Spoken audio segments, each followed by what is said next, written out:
Qytetarë të Kumanovës, të cilët para disa vitesh kanë punuar në Irak dhe Afganistan, për çdo ditë protestojnë para drejtorisë të ardhurave publike në Kumanov. Ata kërkojnë takim publik me kryeministrin Hristijan Mickoski, drejtoreshën e DAP-it Elena Petrova dhe me kryetarin e komunës Maksim Dimitrievski. Njëri nga përfaqësuesit e protestuesve shpjegoi se kompanitë për të cilat kanë punuar kanë paguar 15% tatim në Irak, por institucionet e Republikës së Maqedonisë së Veriut nuk i njohin këto dokumente.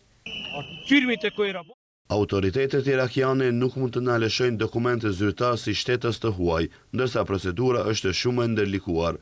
Kërkojmë që Ministria e Punëve të Jashtme dhe qeveria të na sigurojnë dokumente përmes kanaleve zyrtare. Ata kërkuan lirimin nga pagesa e tatimit, pasi 183 ditë kanë qenë jashtë vendit, ndërsa kompanitë tashmë kanë paguar tatim jashtë shtetit. Tani ata kërkojnë që vendimet e DAP-it të pezullohen derisa të vërtetohet se tatimi është paguar. Deri të premten, ata do ta bllokojnë çdo ditë kryqëzimin para ndërtesës së DAP-it, derisa kërkesat e tyre të shqyrtohen publikisht dhe në pranitë të mediave.